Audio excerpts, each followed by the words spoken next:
नमस्कार, वंदे मातरम। मैं हूं श्यामगिरी। आप देख रहे हैं हमारा चैनल मुद्दा भारत का। मुद्दा भारत का यानी मुद्दा आपका। मुद्दा है संसद भवन का।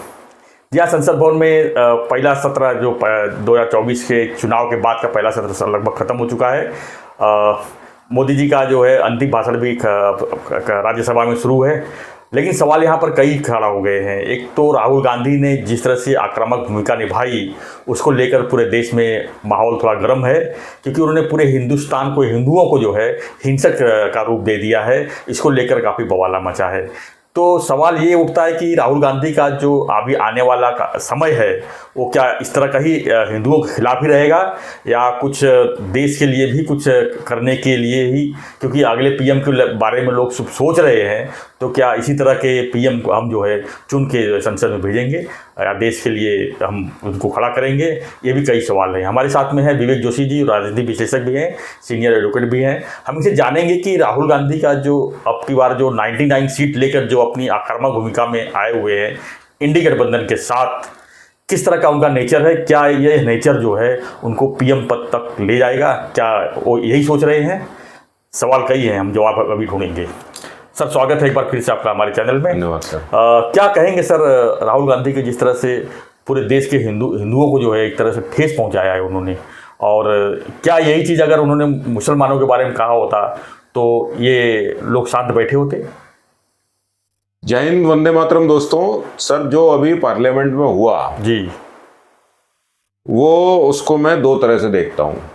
पहला मुद्दा इसमें यह है कि आदरणीय श्री राहुल गांधी जी जय संविधान की बात करते हैं जी, कि संविधान बदल देंगे, संविधान में अमेंडमेंट। वो तो संविधान का बुक लेके घूम ही रहे हैं अभी तक, संविधान की पुस्तक लेके घूमे। और दूसरी चीज जो उन्होंने अपने भाषण में भगवान शंकर का अपमान किया, और उसके साथ में उन्होंने हिंदुओं को जो है हिंसक बता दिया। अभी देखिए, हिंदू अगर हिंसा करेगा तो ज्यादा क्या देगा? शराब ही देगा ना जी। इससे ज्यादा हिंदू के घर में क्या है? आज आप हिंदुओं के घर में चले जाइए, किसी के घर में लाठी डंडा भाला छुरा लकड़ी पत्थर कुछ भी नहीं मिलता। सब्जी काटने वाला चाकू भी ऐसा मिलेगा जिससे सब्जी भी नहीं कटती है। बिल्कुल। तो हिंदू दे के क्या देगा? शराब ही देगा ज्यादा से ज्यादा। अब भगवान शंकर तो अब खुद उतर के आने वाले नहीं। उन्होंने, आपने जिस हिसाब से उनकी तस्वीर देखी, दिखाई, ऐसे ऐसे घुमाई, जो किया, तो आपने अपना डैमेज खुद कर लिया। आपको ये पता नहीं है, भगवान शंकर तो, अब ये इनका जो थोड़ा बहुत हिसाब किताब है वो इटली से है, तो पूरे तौर पे ये हिंदुस्तानी तो है नहीं। तो हिंदुस्तान के कल्चर को, हिंदुस्तान के इतिहास को ये अच्छी तरह समझते नहीं है। तो जो हिंदुस्तान नहीं समझता वो भगवान शंकर क्या समझेगा? उनको संविधान के बारे में नहीं मालूम, खाली बुक ले घूम रहे। कल संविधान की जहाँ तक की बात है वो मैं आज आपको बताता हूँ। मैं आज इनकी पूरी की पूरी जो कुंडली है मैं निकाल के लाया हूँ जी। सर, संविधान की बात करते हैं। अभी देखिए, जन्म कुंडली है सर इनकी, संविधान की जन्म कुंडली है, और इसी जन्म कुंडली के बेस पे मैं आज आपके दर्शकों को सब कुछ बताऊंगा। सर, 1950 से जब से संविधान बना है तब से लेके आज तक आर्टिकल 368 को यूज करके विभिन्न सरकारों ने 103 बार संविधान का अमेंडमेंट किया है। 103 बार संविधान अभी तक अमेंड किया जा चुका है, मतलब चेंज किया जा चुका है। जिसमें सबसे दर्दनाक और मैं घटिया शब्द का प्रयोग करूंगा, जो अमेंडमेंट किया गया था वो 42nd अमेंडमेंट था, 42वां अमेंडमेंट था, जिसे इनकी दादी जी लेके आई थी। और उस इंदिरा गांधी जी, उस अमेंडमेंट को लेके इन्होंने इमरजेंसी लगाई, और इमरजेंसी के दौरान जब अमेंडमेंट आया, उस अमेंडमेंट में इन्होंने सेक्युलर और सोशलिस्ट वर्ड जो भारत का प्रियम्बल है उसमें जोड़े। अच्छा, अभी बात यह आती है कि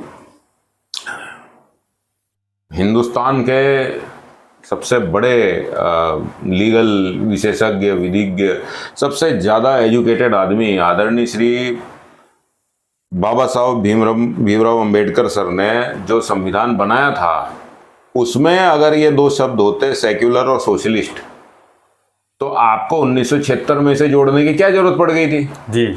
इसका मतलब कहीं ना कहीं आपने संविधान को डाइल्यूट किया, और आपने इस बार जो है सबसे एक बड़ी विचित्र बात देखी सर, आधे से ज्यादा समाजवादी पार्टी जो है वो जेपी मूवमेंट की निकली हुई है। जेपी मूवमेंट से निकली हुई है। जेपी मूवमेंट से निकलने वाले जो लोग थे उनको तो इनकी दादी जी ने संविधान बचाने के चक्कर में जेल में डाला था। बिल्कुल। अब आज ये कह रहे हैं कि मोदी जी संविधान हटाएंगे, तो वो आज इनके बाजू में खड़े थे। बताइए, मुलायम सिंह जी, जो स्वर्गीय मुलायम सिंह यादव जी जो हैं, भारत के डिफेंस मिनिस्टर भी रहे हैं, यूपी के चीफ मिनिस्टर हैं, उनका लड़का आज उसके बाजू में बैठा है जिसकी दादी ने तेरे पिताजी को जेल में डाला था। आज लालू प्रसाद जी ने अपनी सुपुत्री का नाम मीसा रखा। क्यों? क्योंकि उस समय उनके ऊपर मीसा लगी थी, इसलिए उनका जो जन्म हुआ वो उस समय हुआ जब लालू प्रसाद जी जेल में थे, इसलिए उन्होंने अपनी बिटिया का नाम मीसा भारती रखा। आज मीसा भारती स्टेटमेंट राहुल गांधी के फेवर में दे रही हैं, तो मतलब आप पुरानी बातें सब भूल गए। बिल्कुल बिल्कुल, जो कुछ भी हुआ अब तो एकदम नए सिरे से चल रहे हैं। अब मैं आपको बताता हूं सर, 1976 में जो इन्होंने अमेंडमेंट किया वो बेसिकली क्या अमेंडमेंट था सर? पार्लियामेंट्री जो सुप्रीमेसी है उसको ये जुडिशरी के ऊपर लादना चाहते थे। इसको इंदिरा गांधी ने लगाया और मोरारजी देसाई जी ने हटाया जी। तो बताइए संविधान का रक्षक कौन हुआ? आप कह सकते हो कि कांग्रेस जो है संविधान की रक्षक है। मैंने आपको बताया 103 बार संविधान का अमेंडमेंट हुआ है और आगे भी होगा। आपके दर्शकों को बोल रहा हूं, आर्टिकल 368 368 पढ़ लीजिए। उसमें आदरणीय श्री बाबा साहब भीमराव अंबेडकर जी ने अमेंडमेंट कैसे करना है संविधान को वो उन्होंने बताया था। अरे उन्होंने लिखा, ये हमने नहीं लिखा। देखिए, बहुत दूरदृष्टि वाले आदमी थे, उन्हें ये मालूम था जो चीज मैं आज लिख रहा हूं वो चीज आने वाले 50 साल बाद शायद ना लागू हो सके, तो इसलिए उन्होंने इसको अमेंडमेंट कैसे करना है, क्या प्रक्रिया होगी वो होगी। उसके बाद सब 1973 में एक केशवानंद भारती नाम का केस हुआ जिसमें सुप्रीम कोर्ट ने लॉक कर दिया कि संविधान को तुम कितनी बार भी अमेंड करो लेकिन बेसिक स्ट्रक्चर जो है संविधान का, मतलब 6 फंडामेंटल राइट जो है वो अमेंड नहीं होंगी जी। उसके बाद से ही आ गया। अभी देखो 1956 में भारतीय जनता पार्टी हुई थी, इन्होंने स्टेट्स को एबॉलिश किया। 1976 में इन्होंने इमरजेंसी लगाई। 1978 में 1978 में एक फंडामेंटल राइट हुआ करती थी, राइट टू प्रॉपर्टी, वो इन्होंने डिलीट करी। पहले आपकी 7 फंडामेंटल राइट होती थी जिसमें से एक डिलीट करी इन्होंने, राइट टू प्रॉपर्टी जो है वो डिलीट करी। वो 1978 में जो इन्होंने अमेंडमेंट किया फंडामेंटल राइट में, जो उसको डिलीट किया। तो क्या रीजन था डिलीट करने का? बस सर, हमें पसंद नहीं है। आपकी अगर फंडामेंटल राइट होगी तो कल आप भूमि अधिग्रहण को कभी भी चैलेंज कर लोगे। अगर सरकार भूमि अधिग्रहण करती है मेरी भूमि का, आज तो मैं चैलेंज नहीं कर सकता क्योंकि मेरी फंडामेंटल राइट डिलीट कर दी गई है। तो आज भारत की जनता इनसे जाके पूछे कि भाई क्यों तुमने ये बात करी। 1985 में एक कानून आया जो भारत का संविधान अमेंडमेंट करके आया। उस कानून में जो डिफेक्शन होता था, मतलब दल बदलू, आया राम गया राम, वो करके आया। बताइए ये अमेंडमेंट जरूरी था कि नहीं था? बिल्कुल। लोगों का पार्टियों में से डिफेक्शन रोकने के लिए जरूरी था। 1989 में 1989 में वोटिंग राइट्स जो है वो 21 साल की जगह 18 साल कर दी गई। तो इसमें जो अमेंडमेंट्स हैं वो क्यों जरूरत नहीं है? अब मैं आपको एक और चीज बताता हूं। जो वर्स्ट फॉर्म ऑफ अमेंडमेंट साहब, जिसको मैं जुडिशरी पे सीधा सीधा हमला कहूंगा, भारत की जुडिशरी पे सीधा हमला कहूंगा, वो 39th अमेंडमेंट था। वो 1975 में इंदिरा गांधी जी लाई। उसमें उन्होंने क्या किया, भारत का प्राइम मिनिस्टर का जब इमरजेंसी लगी, इमरजेंसी लगने से पहले की बात है, मैं बता रहा हूं आपको, जब ये चुनाव हारी, जिस समय इनका चुनाव जो है मतलब निष्कासित कर दिया गया इनको, जो इलाहाबाद हाईकोर्ट का जजमेंट था उसकी बात बता रहा हूँ। उस समय पे इन्होंने अमेंडमेंट लाई और अमेंडमेंट, हिंदुस्तान का संविधान का अमेंडमेंट करके इन्होंने भारत के प्रधानमंत्री का इलेक्शन, प्रेसिडेंट का इलेक्शन, वाइस प्रेसिडेंट का इलेक्शन, स्पीकर ऑफ लोकसभा का इलेक्शन, वो किसी भी कंडीशन में जुडिशियल रिव्यू में जा ही नहीं सकता। मतलब अगर आप गलत तरीके से भी चुन के आए हो तो 5 साल आप बैठोगे।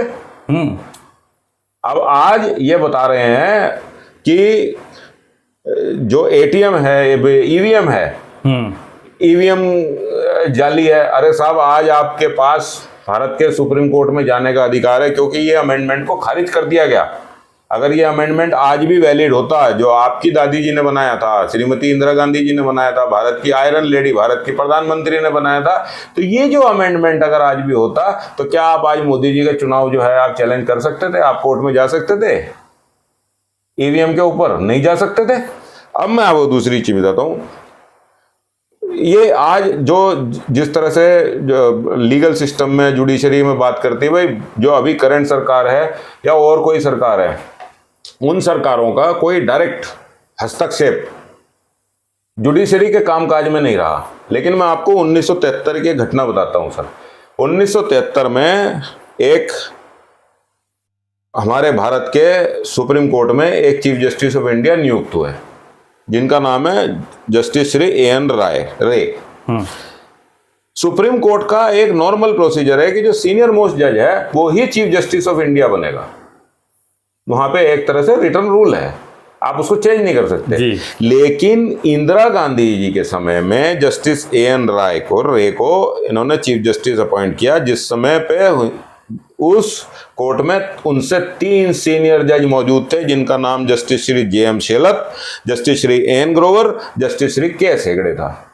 अब ये राहुल गांधी जी बताएं कि भाई आपके जो पुरानी हिस्ट्री है उसको पढ़ के ये बताएं कि भाई आपने ये काम क्यों किया था, क्योंकि उस समय तो गवर्नमेंट ने इनको अपॉइंटमेंट करना था ना।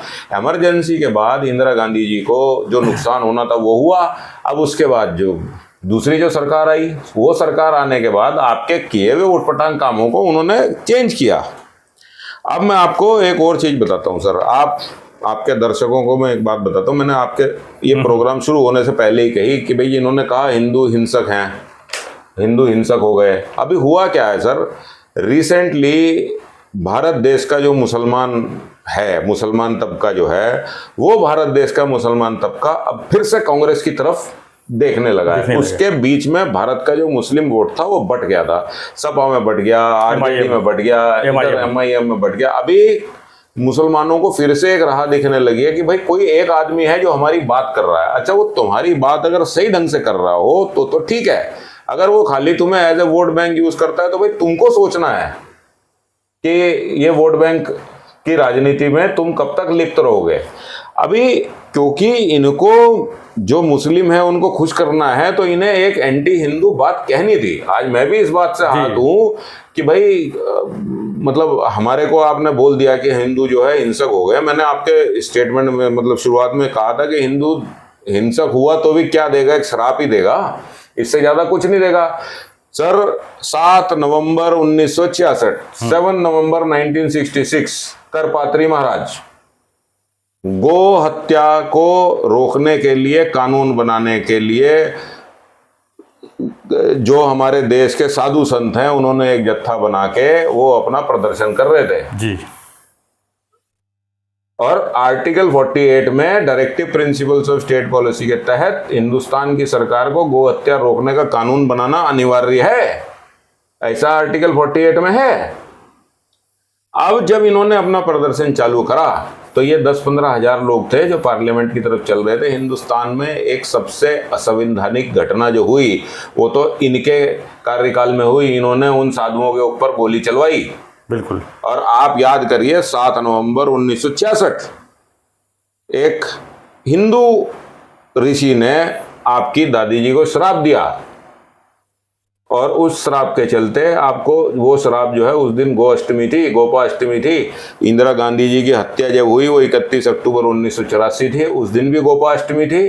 राजीव गांधी जी की जिस दिन हत्या हुई उस दिन भी गोपाष्टमी थी। तो उसका तो आपने उस समय भी हिंदुओं का अपमान किया था, हिंदुओं की भावना का अपमान किया था, किसी हिंदू ने आपका कोई विरोध नहीं करा। आज आप तो पार्लियामेंट में खुले तौर पे आपने कह दिया हिंदू जो हैं हिंसक हो चुके हैं। तो इस बात का जवाब भी हिंदू आपको संवैधानिक तरीके से देगा। कोई आपके ऊपर कोई बवाल नहीं काटने वाला, कुछ नहीं होने वाला। और आप ये याद रखिएगा, जोर का झटका हमेशा धीरे से लगता है। आपने जो बड़बोलेपन में जो प्री रिटन स्क्रिप्ट आपने पढ़ी है, वो प्री रिटन स्क्रिप्ट आपको आने वाले समय में बहुत भारी पड़ने वाली है। आज आपने फिर से एक ऐसा काम कर दिया जो कहीं ना कहीं हिंदुओं को फिर से एकत्र करने का काम आपने कर दिया और बहुत अच्छा किया। और आप इस तरह की उटपटांग बात करते रहिए, हमारे को इससे फायदा होता है। तो क्या लगता है कि ऐसे वक्तव्य से जो हिंदू एकता होगी? क्योंकि मैं आपको एक इस बात का जवाब देने से पहले एक बात छूट गई, वो भी मैं आपके दर्शकों को बता देता हूँ। देखिए, जो लोग हिस्ट्री नहीं पढ़ते, जो लोग पीछे का नहीं देखते, उनसे बड़ा धोखा किसी को नहीं हो सकता। क्योंकि आप मतलब पोस्टमार्टम मुर्दे का करोगे, आपको उसके बाद ही पता लगेगा कि भाई ये मरा कैसे है, इसके हुआ क्या है। आज की डेट में आपको मैं एक और चीज बताता हूँ, ये डेमोक्रेसी डेमोक्रेसी डेमोक्रेसी की बात कर रहे हैं, संविधान की बात कर रहे हैं, हाथ में लाल रंग की पुस्तक लेके बता रहे हैं जय संविधान जय संविधान। ये जय संविधान बोलने से कुछ नहीं होता, सबसे ज्यादा तुमने अमेंड करा। और इसी संविधान में सर 41 बार 41 टाइम्स 1953 से लेकर 2009 तक, मतलब 1953 से लेकर 2009 तक 41 बार इन्होंने भारत के अलग अलग राज्यों में चुनी हुई डेमोक्रेटिक सरकारों को बर्खास्त किया। तो ये काम जब आपने किया और आज आप संसद में कहते हो जय संविधान, मैं बोलता हूं जय कुंडली। ये कुंडली आपकी है और इस कुंडली के जितने भी प्रश्न मैंने आपसे पूछे हैं, आप क्या इस चीज पर भारत देश से माफी मांगेंगे? क्या आप माफी मांगेंगे कि 41 बार आपने संवैधानिक तौर पे चुनी हुई सरकार को बर्खास्त किया? क्या आप बोलेंगे कि ये 106 अमेंडमेंट हिंदुस्तान के भारतीय संविधान में जो हुए ये गलत हुए? क्या आप बोलेंगे कि करपात्री महाराज के साथ में जो हुआ वो गलत हुआ? क्या आप बोलेंगे कि आपने हिंदुओं के ऊपर जो गोली चलवाई वो गलत थी? अरे बाबरी मस्जिद के समय में भी हिंदुओं कार सेवकों के ऊपर आपने गोली चलवाई। आप इतनी बात बोलते हैं सर।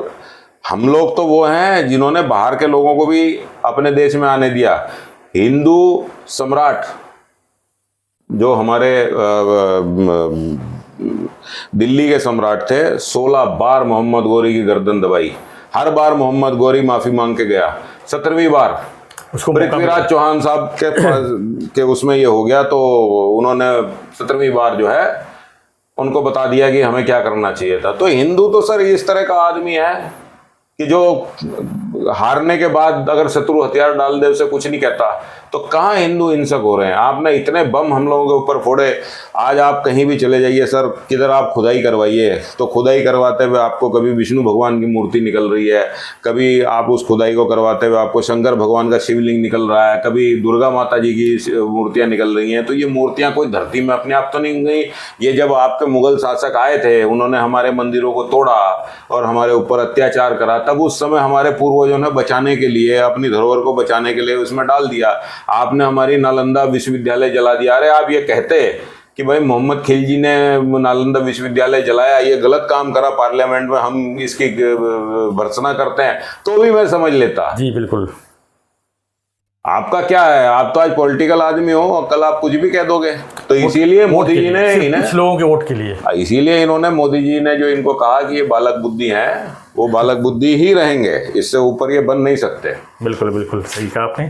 तो फ्रेंड्स, आपकी क्या राय है इस पर? हमने जो चर्चा की थी राहुल गांधी के ऊपर कि जो अभी जो संसद सत्र चल रहा था, किस तरह से उन्होंने आक्रामक भूमिका लेते हुए हिंदुओं को जो है हिंसक शब्द का इस्तेमाल किया और हिंदुओं को हिंसावादी बना दिया। थोड़ा सा माफी चाहूंगा आपसे कि अगर उनकी मुद्रा आक्रामक थी जी, तो फिर बेवकूफ़ी किसको कहते हैं ये सोचना पड़ेगा। बिल्कुल बिल्कुल। वो भले आक्रामक रहे, लेकिन जो के सामने जो मोदी जी थे वो तो अपने आक्रामक मतलब क्या सर? आक्रामक जो है, मैं किसी के घर में घुस जाऊं, मैं कल को पुलिस थाने में घुस जाऊं और वहां जाके मैं कुछ गलत काम कर दूं, तो इसको आक्रामकता कहेंगे या बेवकूफ़ी कहेंगे सर? आक्रामकता तो वो हुई कि सर मैं आज यहाँ से पाकिस्तान में घुस जाऊं और लाहौर इकट्ठा करके अपने पास ले आऊं, ये क्या आक्रामक? या कुछ गलत हो रहा है तो हम उसको बातें रोकूं। आपको तो, मैं तो कहूंगा कि आपको समझ ही नहीं है किसी भी बात करने की। आपको मुद्दे नहीं उठाने आते। आप 99 नंबर ला के आप कहते हो मैं पास हो गया और 240 नंबर वाला फेल हो गया। तो भाई साहब, आपका जो गणित है वो गलत गणित है। आप किसी अच्छे गणितज्ञ से चर्चा करें, कुछ शिक्षा लें तो अच्छा होगा आपके लिए और हमारे लिए भी अच्छा होगा। आप एक मजबूत अपोजिशन का रोल अदा करें, वहां पर हल्ला कर रहे हैं, वेल में जा रहे हैं, क्या फायदा है इस सब चीज का? बिल्कुल सही कहा आपने। तो फ्रेंड्स, आपकी क्या प्रतिक्रिया हमें कमेंट बॉक्स लिखिए और ऐसी खबरों के लिए बने रहिए हमारे साथ, देखते रहिए हमारा चैनल मुद्दा भारत का। धन्यवाद सर। धन्यवाद सर। चैनल को लाइक शेयर और सब्सक्राइब जरूर करें। धन्यवाद। जय हिंद।